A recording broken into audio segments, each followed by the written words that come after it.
we appear to have a full plot leak for Wonder Woman. Hey guys, thanks for tuning in to Comic Book Nostalgia. I'm CB Nostalgia, and we got a huge plot leak for Wonder Woman 1984. But before we get started, make sure you get on this month's giveaway. We're giving away a holiday gift, a Captain America waffle maker. To get in on the giveaway, all you have to do is hit like, press subscribe, and leave a comment. Some pretty interesting Wonder Woman plot details, but that's why we're here, to bring you the latest and greatest rumors, news, and goodies of the comic book world. So let's dive in. Well, we had some plot details way back in June, and several of them appear to be confirmed in a recent plot leak. Now, put plot leak in quotation marks, because for the most part, some of these things are made up of some nonsense, but this appears to be coming from a couple of different directions, so I thought we would take a couple minutes and break it down. Some of it is even rather confirmed by the trailer. Now, this plot leak actually comes from a Twitter account called @ViewerAnon, and we still have a little time before this movie comes out, which means there's enough time to do more edits and even reshoots and incorporate it into the movie, so some of this could be wrong. So, everything with a grain of salt. Now, before we dig into this plot leak, remember, this is going to be spoiler rich, meaning if you don't want your movie experience ruined, don't continue. A lot of people love plot leaks, and that's why I bring them to you. Actually, that's why I spoil the movie for myself. But if you don't like plot leaks, head out now. I don't want to ruin your movie experience. Now, Wonder Woman 1984 kicks off in Themyscira, and we see a young Diana Prince competing in a giant obstacle course against some older Amazons. We actually see this sequence in the trailer. Now we see him jump across those columns, and Diana leaps into the ocean below and then gets on a horse after washing ashore. With a decent lead, the Amazon gets distracted and is knocked off her horse and ends up cheating to reclaim first place. However, just seconds away from victory, she is grabbed by Antiope and lectured about not taking the easy way out. We then flash forward to the 1980s and get a quick montage featuring plenty of 80s jokes and Wonder Woman saving an old woman from being knocked over. We visit a typical American mall of the era, and we see a couple gunmen are creating a distraction while their fellow criminals are in the back trying to get their hands on some priceless artifact. I think we see some of this in the trailer too. Wonder Woman arrives, saves a little girl, and takes down these goons. Oh, and she does indeed destroy those security cameras in order to hide her identity from the rest of the world. Now Barbara Minerva, who becomes Cheetah, is quickly introduced, and it sounds like the sequel is going all in on and making it clear she's a loser. No one seems to really notice her, no one cares when she drops her things, and even cops who hired her to investigate which artifacts were stolen seem to forget who she is. However, there's one person who does notice her, Diana Prince. At Diana's home, there are photos which shed some light on what she's been doing all these years when we get to see what became of some of the characters from the first movie. She was a bridesmaid in Charlie's wedding and is shown on a ship with an elderly at a caddy. Diana checks in on Barbara and finds the doctor working with a strange rock, and everyone starts joking about what properties it might have. One guy picks it up and wishes he could have coffee right now, and when he walks away, an intern walks in with extra coffees. Everyone dismisses that as a silly coincidence. Diana picks it up and says she knows what she would wish for, and back in her apartment, Steve Trevor's watch suddenly springs to life.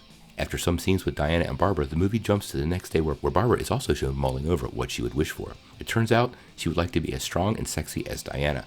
And there are hints to come when her clumsiness is suddenly gone. Maxwell Lord soon makes his appearance at the Smithsonian and meets with both Barbara and Diana. He invites them to a party he's throwing, and when he returns to the office, we learn that he's completely broke. He's also determined to make his 8-year-old son, Alistair, proud of him. Now, Lord is also threatened by a man named Stagg, who wants out of yet another of his oil deals gone wrong.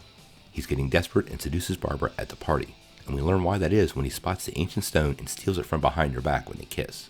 Now, Diana chooses to go to the party and is harassed by a guy who claims to know her. After repeating some lines from the first movie, she realizes she's talking to Steve Trevor. And from this point on, both Wonder Woman and the audience see him as Chris Pine, despite the fact that he's actually in a new body. They go for a walk, and Steve realizes that he remembers being on the plane when it exploded and then waking up in the 1980s. There was something in between, but he doesn't know what. Now, back at Lord's office, we learn the villain knows exactly what the artifact is, which is to gain the power of the stone for himself. But the stone turns to dust and then imbues him with the stone's amazing abilities.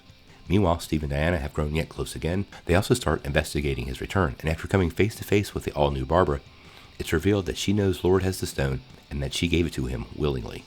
Things seem to get a little convoluted beyond this point, but it's essentially revealed that when the stone/Lord grant a wish, it takes something in return.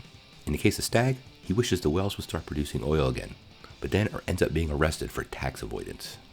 Now, Diana and Steve break into Lord's office and learn what he's done. They then sneak into a military base to steal a plane for Steve to fly, but technology has advanced and they find themselves being pursued. Believe it or not though, according to the plot leak, Diana has the power to make things turn invisible and uses that on the jet. Then they fly through the fireworks display that we actually saw in the trailer. As all this is happening, Barbara is starting to lose her mind and begins attacking people. Lord, meanwhile, is making deals with foreign leaders and granting wishes to magically erect a wall which will remove the Cairo leader's enemies from his hands. However, he won't hand over his oil reserves, and the villain instead takes the military and decides to take the oil fields by force. I do love how in the end, Lord's just a common criminal stealing money. This all ties into the Cold War and that massive action sequence with the trucks from the trailers. This plays out as Diana is chasing after Maxwell Lord to stop him once and for all. However, Diana begins to notice that she's vulnerable now and things she normally could shake off start to hurt her. Lord manages to escape after she confronts him, and her weakened state means 2 children very nearly die because her powers are starting to fade. This is also affecting Lord as his body is beginning to break down. However, his son, wishing that his dad gets everything he wants, gives him a boost and he decides to meet with the United States president. Thanks to Barbara, Steve and Diana learn that using a wish means you have to sacrifice something important to you. This is why she's starting to lose her powers. The only way to reclaim them is to recant the wish. But in Diana's case, that would mean saying goodbye to Steve Trevor all over again. Killing Maxwell Lord would do the same thing, and Barbara says she doesn't want to lose her newfound confidence.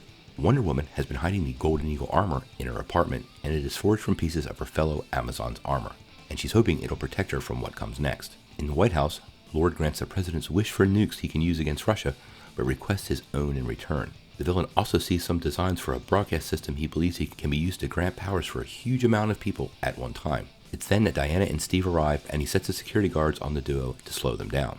Barbara, who now has super strength, shows up to protect Maxwell Lord from Diana and proceeds to take her down in a brutal fashion. As they escape in the president's helicopter, he explains by granting wishes for people all over the world, he'll take health from them so he can be rejuvenated.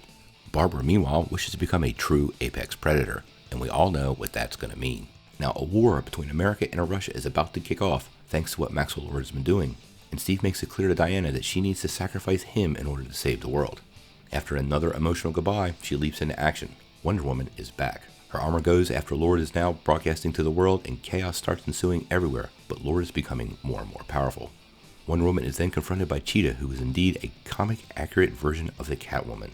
Now, the leak says that she is either white or very light gold. She stands upright with light fur running down her neck, tail, and has sharp claws. Her hair is streaked back and white, and she has black marks on her face and almost like running mascara. Diana's armor is badly damaged during their battle, and after an intense fight, Cheetah is electrocuted after refusing to recant her wish. The villain ends up still alive, but barely, and Wonder Woman heads off to confront a godlike Maxwell Lord. Maxwell Lord is determined to get more power, and he's completely lost it. And after a brief fight with him and some taunts about Steve Trevor, it's revealed that Wonder Woman has used the lasso of truth to broadcast her words across the entire globe. People stop making wishes, and after realizing how much danger Lord has actually put his son in, the villain finally gives up his power. Cheetah has now been transformed back into a human, and it turns out that Lord's son wished for his father to come and find him, which is why he saw that he was in trouble and decided to do the right thing. In the final couple minutes of the film, Diana actually bumps into the man who Steve Trevor was inhabiting his body, and they wish each other a Merry Christmas before going on their separate ways. Now, he has no memory of what happened, and during the voiceover, Wonder Woman talks about having faith in humanity, and at that point you hear an alarm go off, and in typical hero fashion, she leaps into action to save the day once again.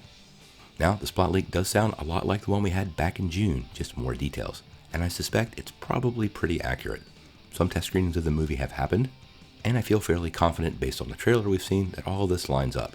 Now, like I said, lots can happen, and lots can change in the background, so take everything with a grain of salt. I'm really curious what you guys think of this plot leak. If you're a fan of plot leaks, this has probably got you pretty excited. This is one of my most anticipated movies of next year, and hopefully all this stuff delivers in a way that really works. Patty Jenkins does know how to make a good movie.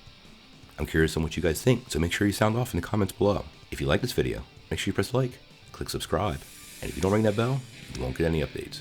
Peace.